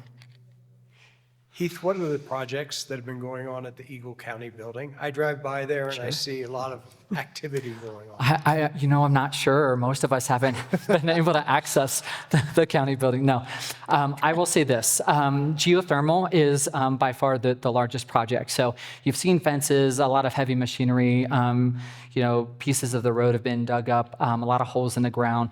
But nevertheless, that entire campus, all the buildings on that campus will actually have access to geothermal energy production in just a couple of months. That is phenomenal. The other thing I would highlight, at least about this particular geothermal project, I don't know the exact numbers, but the majority of it is being funded by state level grants. So it's not money out of our own pocket. Rather, we are leveraging the money that's out there to improve our climate and adapt. Great, thank you. Yeah. Chris. I thought Heath was going to strike out on that Eagle County question, and I was just going to say maybe you need to watch Jeff's videos on Fridays. Is it on Fridays? But you got it. You got it. I think for me, internally at the partnership, the thing I'm most excited about is our workforce programming. And let's keep in mind when we say workforce programming, what we're talking about is people, right? People programming. Katie mentioned the CareerWise Youth Apprenticeship. We brought that to Eagle County a number of years ago. We're launching adult apprenticeships. We have a plethora of professional development opportunities from customer service training to first-time supervisor training to management training to community leadership programs. We at Vail Valley Partnership are doing more workforce programming, no joke, than almost any chamber of commerce in the country, regardless of size, regardless of metropolitan area or rural or suburban. Our focus on workforce, on our people, talent pipeline management programs in partnership with the U.S. Chamber of Commerce, professional development programming that our businesses have told us they want to provide that connection for their employees and that skill training for their employees. I could talk about it all day and I won't, but that focus on people that we have at the Chamber, I think is a real point of differentiation. And I think thanks to the team that we have, we're doing it better than any chamber in the country, right? So I'm really proud of that and the continued focus on the people in this valley that help our businesses succeed. Outside, I'm gonna cheat a little and give two examples. One, Colorado Mountain College. If you're not paying attention to the work that Colorado Mountain College is doing and how they're being proactive to address the needs of our community and the skilled jobs in our community, from nursing to dental hygiene to auto mechanic, to the scholarships that they offer to people. Hi, Lisa. It is remarkable, right? That organization, wow. Start paying attention if you haven't been, because it is head and shoulders more proactive and reactive to the needs of their community than any higher education institution. The second is Eagle County Regional Airport. The growth at Eagle County Regional Airport and the access for locals and for visitors to drive the economy and provide convenience. New flights, summer flights from Chicago and Houston last year, Seattle and San Diego last winter, this winter, JFK, Minneapolis, Charlotte, Washington, D.C. That's all new service. That's all new incremental opportunity for our locals to get out without having to deal with I-70, and for visitors to get here without having to interact with I-70. And that's a really big deal. It's a point of differentiation for this community. And as that airport continues to grow, it's going to provide more opportunities for our local community and for our overall economic health. Thank you. Agnes, what are you? You stole my thing about CMC, so what am I going to say? However, I do want to share that, talking about the 2A, this measurement that we're trying to find as condominium hotels, I have to tell you that I am so impressed and excited about the coalition that we have. Zach Myers is here, and this coalition of condotels as to how we can do better and how can we be smarter at doing business is very exciting. I'm talking from hospitality industry, all the hotels around Vail. But we are now thinking, you know what, our prices are up here. This is a value that everybody comes. Where's the value? Where are our values? How are we moving forward? And how we're also holding accountable to the resorts, and how we're making sure that our people are getting the benefits that they are supposed to get, and how are we welcoming the guests the way that we are, and we're feeding our economy with great new ideas. These happen because we disagree in 2A. So talking to your point, here is the silver lining of disagreement onto something. So I'm very excited about what is happening in our hospitality world and industry. Thank you. Heath, what is one thing you'd like to share with the audience they might not know? You might not know that on Saturday, 820 members of our community will lose their SNAP benefits. Of that 820 households, that's 1,400 people, 50% of which are children, 17% of which are 60 and older. So that is thanks to the government shutdown, but nevertheless, I think that's one really urgent piece that I want everybody to be aware of. There are things that we can do as individuals to help kind of contribute, whether that is making donations to the community market or and monetary or food donations. But nevertheless, just understand 820 households will lose that benefit. And then what is that? That's like $285,000 a month of food benefit for Eagle County alone. It's a big price tag. So I just wanted to share that. I'm gonna steal an opportunity to share one other thing, because we talk about these kind of social systems that are being challenged from time to time. One thing that I'm really excited about is Eagle County government is launching their new strategic plan. As part of that strategic plan, there is a unifying our public support systems priority. And I think we're still trying to figure out exactly what that means, but in a nutshell, it just means taking stock at what's already here, mapping out the systems. Who are we serving? What are we trying to change? How successful are we? And doing this work will not only have then sort of, again, that map to better understand all the partners that are engaged, but also the challenges that lie before us. But I think what it will do in the future is it will better define the actions that we take collectively. It'll help us determine how we might prioritize investments in the future. So I'm proud of the work actually within Eagle County government to say, hey, let's get a handle on this. Let's take a look at what's happening around our community, and let's engage with those partners to figure out how we can be part of their work as well. Thank you. Chris. Yeah, it's an unfair question because I look around the room and I think you guys probably know most everything. But I'll maybe remind you of something that I think sometimes we take for granted in Eagle County. And I think it's the sense of community leadership. If you look around our public sector and our town managers and county manager and our special districts, be it Colorado Mountain College or Eagle County School District or our nonprofits like the hospital, the leadership that exists in this community, we do not have weak links, right? We are really have a really strong public and private sector and nonprofit sector. And you look at other communities nationally, and there's almost always weak links, right? Someone who doesn't get along in the sandbox with others, a weak fill in the blank, nonprofit sector, special district sector, public sector, et cetera. The leadership in this community, we way out punch our weight class. It is remarkable. And the collaboration and working together and that sense of saying who's not at the table that needs to be, that doesn't happen in other places. It just doesn't. I've seen it. I've done retreats for chambers and cities and economic development groups around the country. And they look at us and they call us and they say, how do you do what you do? How do you do those things in a resort chamber environment? So it's because we have this sense that others don't. So it's more of a reminder for you because I think you know that, but don't ever take it for granted. Thank you. Magda. Very quickly, millennials are on fire. I have to tell you, this new crowd of the generation that is coming, I am in awe by how much they know, they want to help, they want to support, their voice, their ideas. If we're not paying attention to that crowd in our community, we are losing some points there. So I would say that is the one thing that the more I ask, the more I find, the more I am excited. So, Thank you. Katie.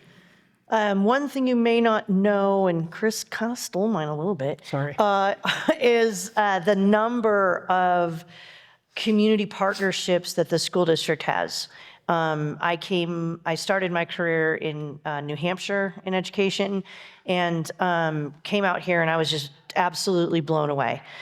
Our partnerships with Youth Power, with My Future Pathways, with Mountain Pride, with Mountain Youth, with Vail Valley Partnership. It's absolutely amazing the number of MOUs that we have with, we have a big shared drive, and it's just a giant list. I can't even go through them all. With EFAC, it's amazing to me that, public education can oftentimes, be a target for a lot of different things. But the support that we have in this community around our community partnerships is absolutely unprecedented, I would say. Great. Thank you. So this is our last question before we turn it over to questions from the audience. Chris, share a prediction for 2026. Oh, finally one that's not a wretchedly hard question. A prediction for 2026 is that regardless of any of the various different noise and elections and national turmoil and SNAP benefits and insurance and all of this, is that we're going to be okay. We're going to be good in Eagle County, right? It doesn't matter what happens in November. We may or may not make it harder on ourselves than we need to. Doesn't matter what happens at a federal level and how long the government is shut down. We might make it harder on ourselves than we need to. But here locally, because of who we are locally and because of the spirit that exists locally and because of the leadership we have locally, we're going to come together and we're going to be just fine. We're going to be okay. Great. Thank you. Magda. Okay, I'm super optimistic. I preface by saying that, but I think that in 2026, we are the group of people that is going to solve one of our issues. I don't know if it's housing, I don't know if it's mental health, but we are in the right path. My favorite saying of all times comes from Margaret Mead. Never doubt that a small, committed group of citizens can change the world. Indeed, it has been the only thing that ever had. And I think we are that generation. Yep. That's my prediction. Thank you. Katie. My prediction is in part based on fact. In 2026, we will have a new superintendent of schools. Mr. Qualman is retiring. My prediction is that we're gonna be okay. Yep. We have an amazing school board. I trust them completely. Full transparency, I will throw my hat in the ring. I had to think really, really long and hard about that. Yeah. Thank you. It's a tough job. But, like I said, my family has been here for over 50 years, since 1972. And Eagle County School District brought my family here. My dad was a teacher at Battle Mountain High School. My brother and I both graduated. He graduated from Eagle Valley. I graduated from Battle Mountain. My niece and nephews graduated from Battle Mountain. Just saying, go dogs. But now as an assistant superintendent, I have to love all my children, so I have no favorites. But at any rate, I just wanted to give a shout out. Our school board elections, we didn't have to actually hold because none of the positions were challenged. And that was kind of the final deciding point for me was, yes, this is a school board that I can definitely work with. We have a fantastic board. We have so much support. Tessa and Wendy are here from EFAC.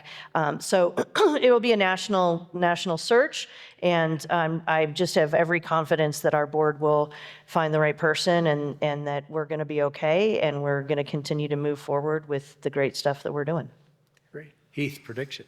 Yeah, it's maybe less of a prediction and more of a metaphor, but I'm going to say that basically we're on a turbulent flight to a shared destination.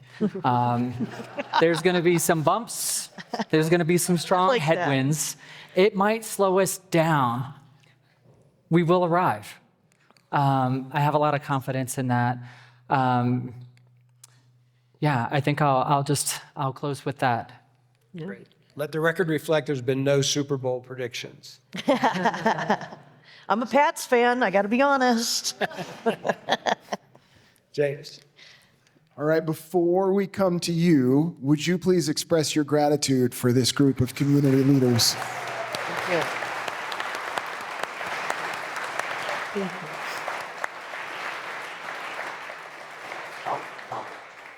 And as compelling as that was, this is actually my favorite part. As it should be. I love when we get to hear from you. So if you're online, please submit your questions into the Q&A feature in the Zoom dashboard. If you're here in the room, raise your hand. We'll do our best to get to you. Please hold the microphone directed at your mouth, not over here or back here. Please stand if you're able. And we welcome comments and question marks. We'll try to avoid exclamation marks this morning. All right, I see Jeff in the back. We'll start with you, sir. Thanks, James. I'm Jeff Malhorn. I chair the board of the Eagle Valley Community Foundation. I was actually one of the two people that I think that raised their hand on the State of the Valley and said poor. And really, that was just out of contrast. I really agree with the panel's comments in terms of the strength of our community, the collaboration, the generosity, and the caring. The contrast really came from, and Heath touched upon it, our neighbors, 25% of our valley that doesn't meet a minimum subsistence level. And yes, we've got a government shutdown. We have federal workers coming into our community markets. In 2 days, Heath commented upon people with SNAP benefits and benefit cards are going to find them empty. And if you're thinking, well, gee, this shutdown's going to be solved, unfortunately, the turbulence, and I have a bad back, maybe I know why now, Heath. The turbulence is there's still a 20% cutback in SNAP benefits, and we have an unprecedented number of people coming to our community markets. The number was 4,000, it's 5,000. It's going to go to at least 6,000. We have more visits to our Mira bus because of the healthcare challenges, and we are a trusted resource. So I just wanted to highlight some of the challenges that are out there. A few thank yous. One, I want to thank James for this incredible panel, and I so look forward to this every year. A second thank you is really to all of you here in the room and your generosity. I'll say it's needed. I had an opportunity the other day to present to Eagle County leadership, and that's where my third thank you goes. A number of weeks ago, Jeff, our county manager, was reaching out, seeing what was coming at us. And I know that our county leadership is looking at ways for food support and funding mechanisms. It's needed, but I also want to share their appeal. It was, we're going to do what we can, but please get the word out to the citizens and the residents of our communities, to the businesses. Unless you're paying $50 an hour, there's a chance the community markets are actually a hidden subsidy for some of your employees. And I want to thank Heath. The Mira bus support has been tremendous over the years. And also, it's not just about the Eagle Valley Community Foundation and the community market as it relates to food insecurity. The Salvation Army is a nice partner. Food Bank of the Rockies. We just want to make sure the dollars that are given really stay in the county and address the local issues. So again, just thank you to everybody, and sorry for the long commentary. Thank you, Jeff. Good morning. My name is Mike Berry. I'm with the Four Eagle Foundation Board. Last week, we had the privilege of hosting the headmasters of the 35 schools in the Valley. Katie, when you spoke, the entire room listened. Your projection next year, you're the superintendent. You're a force. You got the goods, you know the Valley, you've been here for a long time. Education is such an important piece. When the educators in the Valley talked about the calling, when they knew they were going to become teachers, That was an inspiring moment. And Katie, many of those people around the room, Colorado Mountain College, Wendy, these are your friends that you've grown up with over the years. So the excitement of these 35 schools networking together, coming together. So Katie, under your leadership, what would you do to advance the vocational schools in our valley? Wow, nothing like being put on the spot. Practice for your interview. Right. Right. That's what I'm like. It feels like an interview. I want to first and foremost continue the work that we're doing. A change in leadership can be incredibly disruptive to a system. And prior to Mr. Qualman being the superintendent, we had a superintendent who frankly caused a lot of disruption. And our kids don't have time for that. Our teachers don't have time for that. So a smooth transition and really continuing the work that we're doing. And on top of that, then advancing that work. So we've got some things that are flowing right along, like our housing initiatives, that sort of thing. We've got, standards-based grading. We are looking at our teacher leader programming and do we need to change that? And so I think just constantly looking to make things better, but to not completely disrupt what we're doing so that we are moving forward. Overseeing the curriculum department, prior to my being there, there was like new curriculum all the time, or we didn't have resources for teachers. And when I first moved out here, it was, teachers like to find all of their own materials. Teachers don't have time for that. That's crazy. So we're on like a 3-year cycle, but we try and, for instance, if a new edition of a resource comes out, we adopt that. But we're not throwing things out the window every 3 years and adopting a new resource, because that's really disruptive to learning. So making sure that we are minimizing the disruptions, that we have a really smooth transition, and that we're able to continue the good work that we're doing, and we're able to make improvements where we need to make improvements.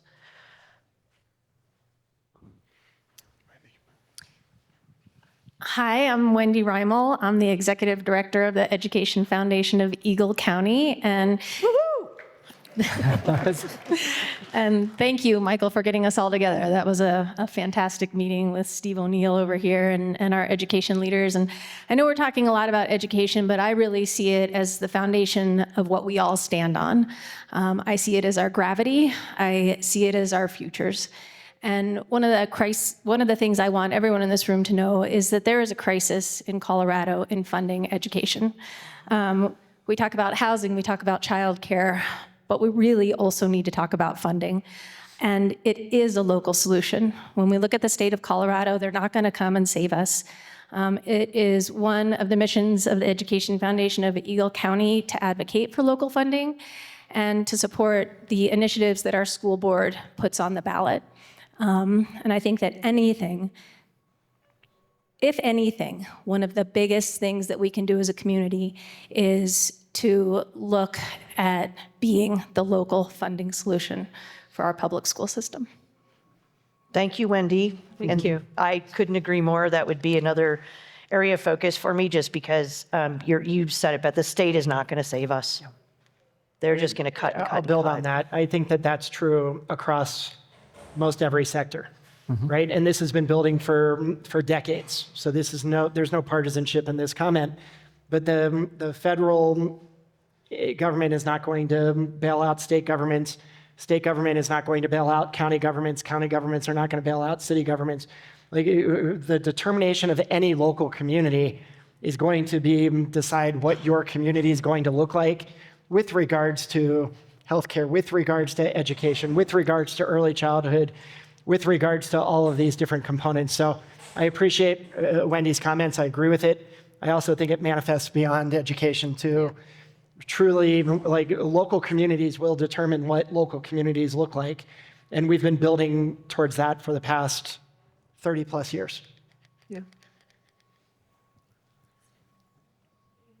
Thank you. Thank you to the panel. Thank you to everybody in this room for all your contributions. My name is Megan Lovelace, and I sit on the State Board of Human Services for the Colorado Department of Human Services in the disability seat. I also have the pleasure of living in this community. I would like to echo all of the comments from the room and build off of your comments, Chris, around healthcare in our community, to the point that we will see less resources both at the federal and state level.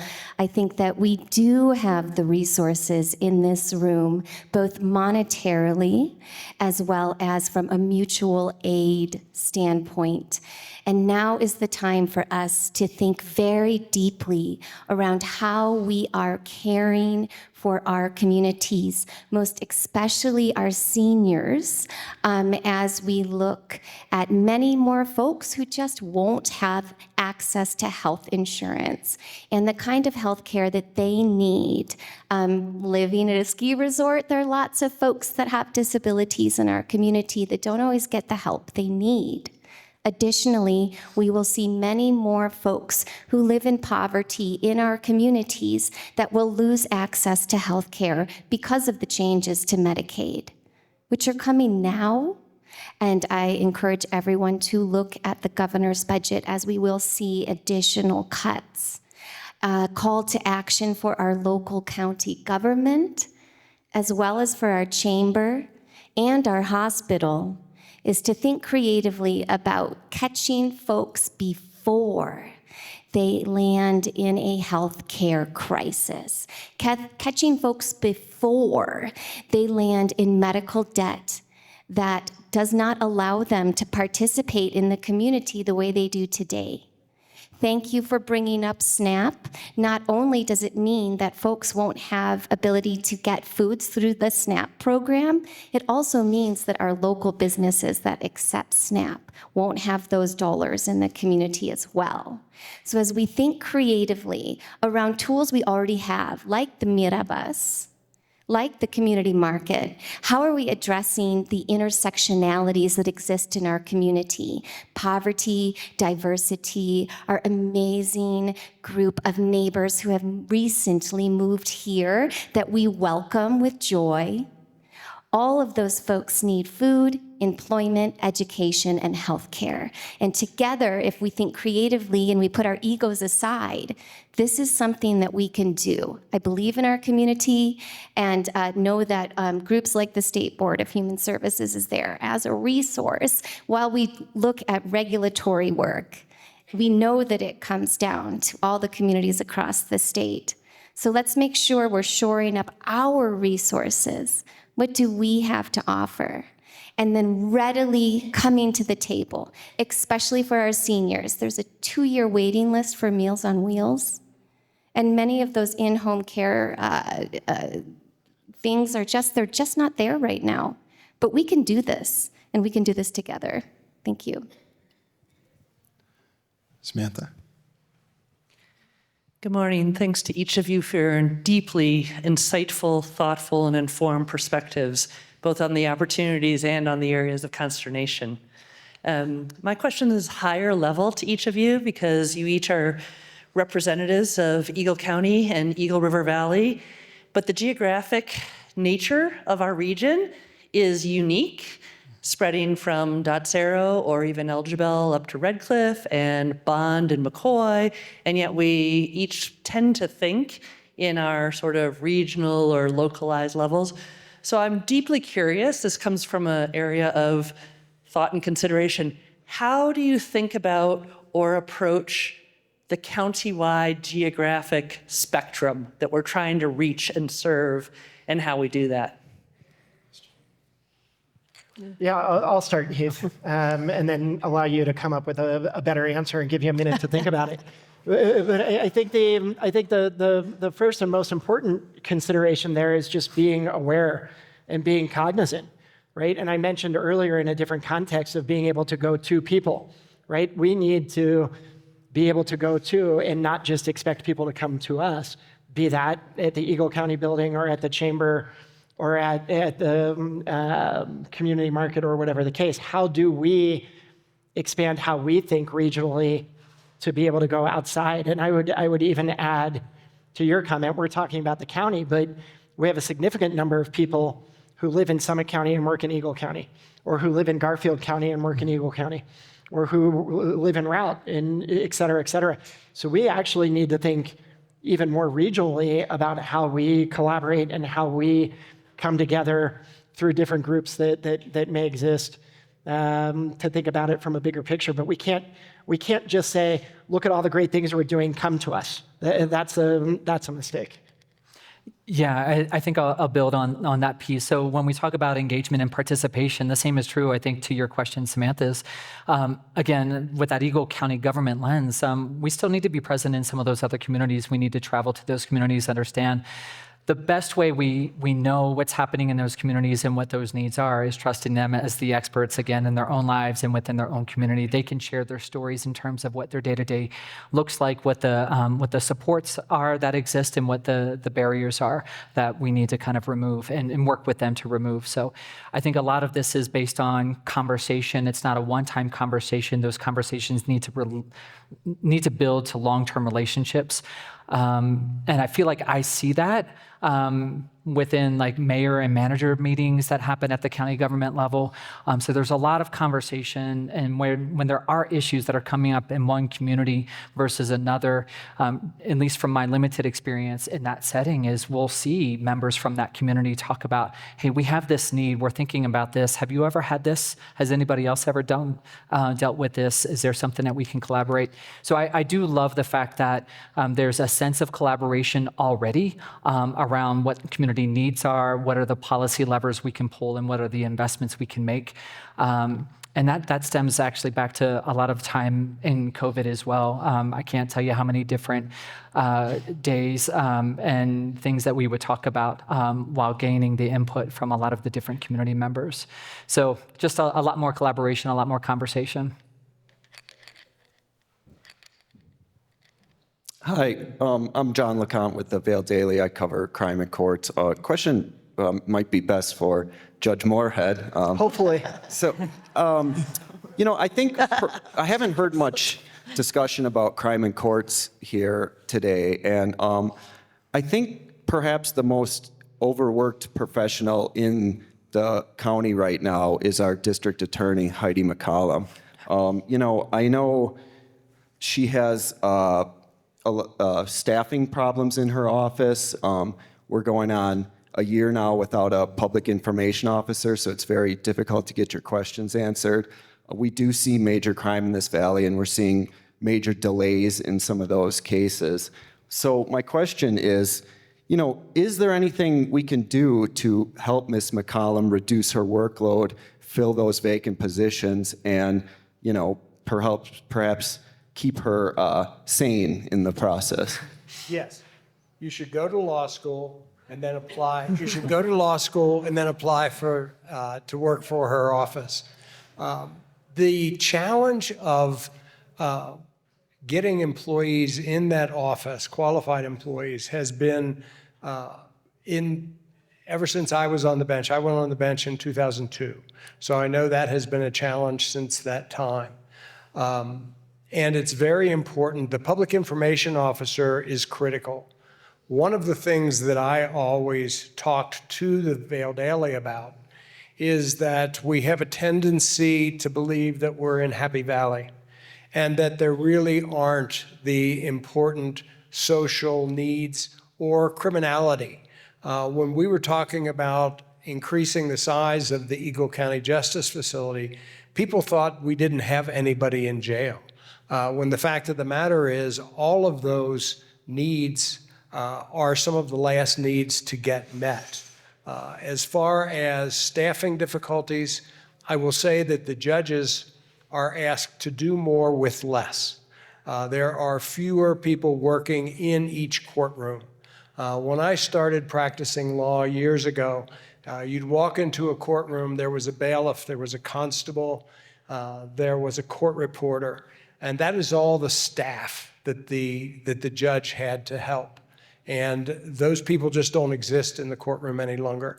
There's a judge, there's a tape recorder, and there's a clerk. And that clerk no longer works directly for that judge. The clerk answers to the chief clerk. So those difficulties are not only with Heidi McCollum as district attorney, but they're kind of across the board in our judicial system to a certain extent.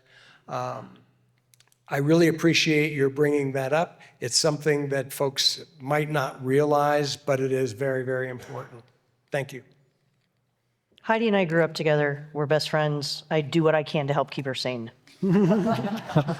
People helping people. Right? We had a few good questions in a row there. We've got another great one here online that, Tom, we may want to add to the routine for next year.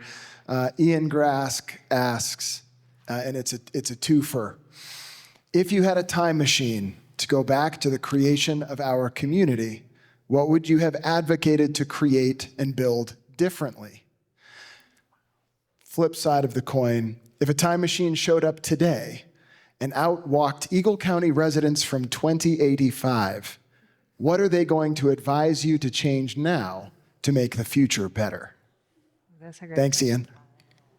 Wow, a two-parter. I think Romer's got to start. The easy answer for me is if I had the Wayback Machine, to go back to 1962 when Vail Mountain opened, and moving forward would have been to build Miller Ranch-style housing throughout the valley, from Dotsero or Gypsum all the way to East Vail, and have those neighborhood, community, owner-occupied opportunities to help people live here and thrive here, and have housing that was restricted to people who it is their permanent residence. So that's my first answer to Ian's question. The second one, from moving forward to 2085 and asking people to come back and what would they do, the first thing I would do is change the director of the chamber, because that guy's a little bit of a clown. That's funny. I would have to agree with you, though, regarding the housing. I think that is, I would have a better planning, maybe zone planning within our communities to address that. And when I think ahead and I think, what would they like for us to have done, I would say, we are the generation to do more integration with the diversity and embrace everybody that is here and be a real diverse community, not only from nationalities, but from everything from gender, religion, to have a town that really works together. Because I do think that even in 2080, other counties and other places and other states are going to still be looking at Vail and what is our secret sauce. So, yeah. That's a tough one.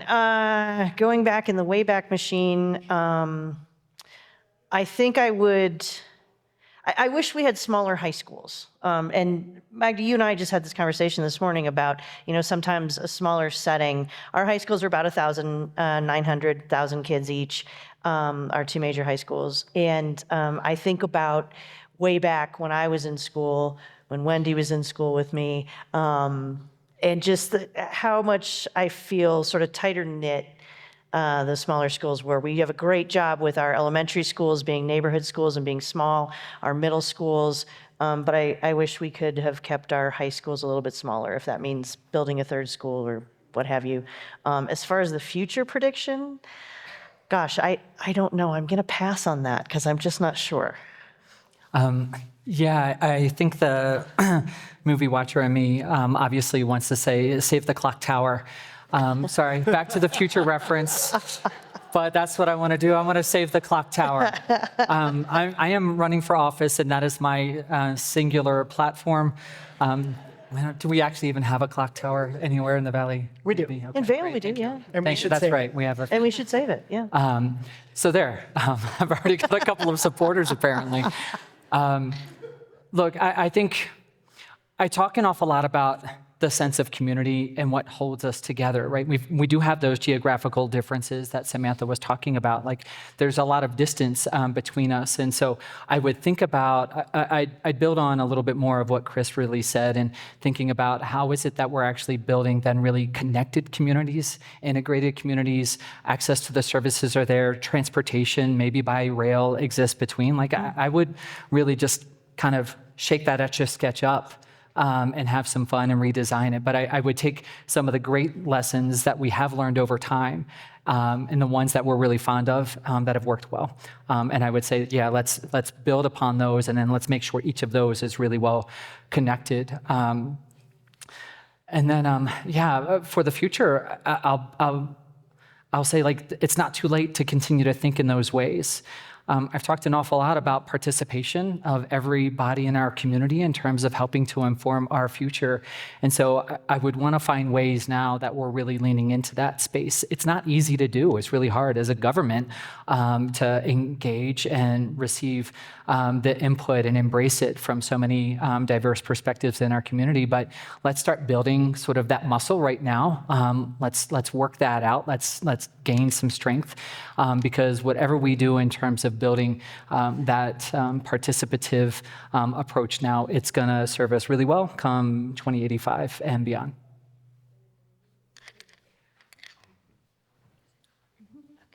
Hi, good morning. Thank you for doing this. This has been very informative. My name is Claudia Hurtado Myers. I am an immigration attorney here in Eagle County. I am actually the only Spanish-speaking attorney here in this county, regardless of practice area.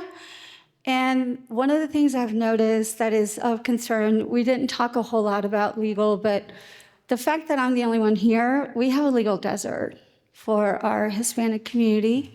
But also, as an immigration attorney, I've noticed that we have a lot of human trafficking here in our valley. And I know that, like someone mentioned, this is Happy Valley.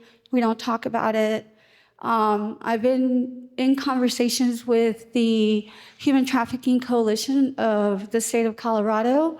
And since we don't have a task force here in Eagle County, I'm going to start one. So it's actually really encouraging to hear that we have such great collaboration. I'm a little bit newer to the Valley, so I look forward to collaborating with a lot of y'all. Our first meeting is next week at Sienna Valley Club on November 5th. I've put some flyers out so that everybody could sign up. But I think that also, I'm a little nervous, sorry. I think that also shows how disconnected sometimes we can be with our workforce and our community, our immigrants. So to that effect, I do encourage anybody to come talk to me. I guess I'm the second diversity in the room. And I'm happy to collaborate with anybody else that would like to know more information. In the interest of getting everyone into the rest of their days to take this inspiration into their work and play today, Tom, I wonder if you could lead us through closing statements, and then I'll wrap us up. Great. The experience I've had in this community goes back to 1992. I was hired as town attorney in 1993. And working for the Vail Town Council, I had previously worked for boards of county commissioners and other city officials in other capacities before I came here. And there was never a decision made by the Vail Town Council that was not for the benefit of the community. And the one thing that I saw that was so unique was that of those council members, you would see them switching sides depending upon what the issue was, because they were motivated and it wasn't partisanship. They were motivated to come to a resolution. And I think that's what's being reflected here today through so much of the discussion about conversation, which is so, so important. Chris? Yeah, I would close by simply kind of, without repeating all the things that have been said, the process is so important, right? The process of how government works with the private sector, the process of how the private sector supports the nonprofit sector, the process of reaching out, of being where people are, of bringing other voices to the table, of not making decisions unilaterally, and really having a deep, deep level of engagement. That's where the good things happen from. And if we forget the process and the importance of taking our time and having a really solid process, that's where we're going to stub our toes, right? That's where the risk comes of, we know so-and-so is an issue, so we're going to do this or that, rather than focusing on process and engagement. We need to remember that as we move forward. Great. Magda, in closing. Thank you. Thank you to each one of you for listening to us, for giving us 2 hours of your day. It's an honor to be here. And I want to end with an invitation. We talk, right? We prepare for this, but I'm sure that you have something in mind that you want for it to be addressed, or a great idea. So don't be shy to tell us, to tell your leaders what are those ideas, and share with us, share with me. I will be here for a little bit. I want to hear from you as well. So that's it. Thank you.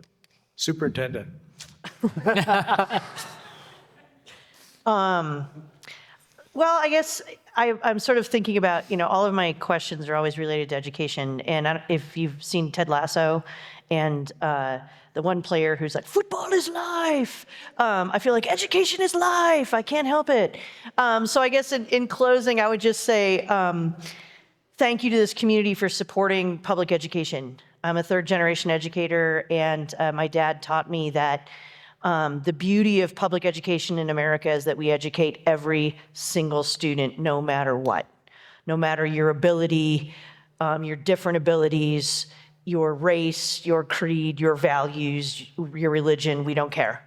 Everybody is welcome, and it's our duty to make sure that we are doing a good job of educating everyone. And so the second thing I would say is that just to piggyback again, to point out what Wendy had to say about funding, money isn't everything, but boy, it's a lot in public education. It means a lot. So my other mantra that, 2 things I'll share. One is that I always say every single thing we do has to be what's best for kids. And so I would ask you to really keep that in mind when you think about public education. Sometimes it's uncomfortable for adults, but we've got to do right by the kids. And then just the final thing I would say is my other mantra that I always say is my Holy Trinity. I feel a little weird saying that in a church, but the Holy Trinity of parent relationships is, I know your student, I care about your student, and I want what's best for your student. And I try and instill that in all of the educators that I work with. That is our mission. That's our guiding star, to know our students, to care about our students, and to do what's best for them. Thank you. Heath, in closing. In closing, if this were an episode of Sesame Street, right? This episode was brought to you by the letter C and the words community, collaboration, capacity. Canceled. Right?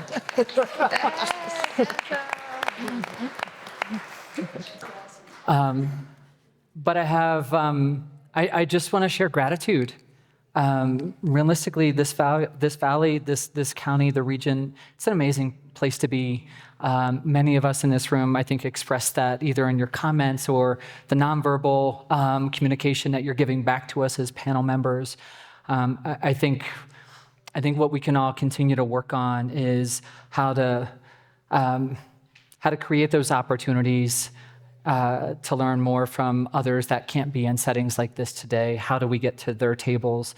How is it that we take the things that we have for granted and make them available to everybody else? I mean, we are all here, I think, because we want to ensure that our community as a whole thrives, and that can only happen when each and every individual within our community thrives. So just a whole lot of gratitude to everybody in the audience, those that are online, most importantly to the panelists. I feel like I learned an awful lot from each of you today. Thank you. Thank you.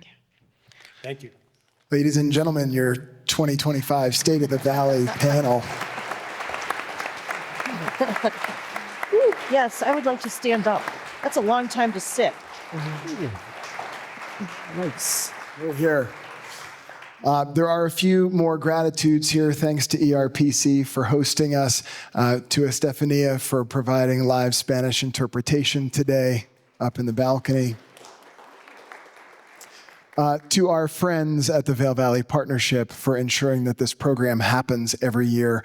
And to you, community leaders and participants, thank you for engaging in this conversation every year and in the days in between. I want to echo something Chris said, and he's quoting Brene Brown here, but it's hard to hate up close.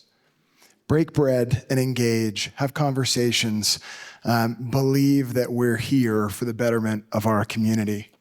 The final thing I will just add is Happy Halloween. Enjoy the fall, and I hope to see you out on the Hill or in the produce section or at the post office. Wave and say hello on behalf of all of us behind the scenes making today happen. Thank you.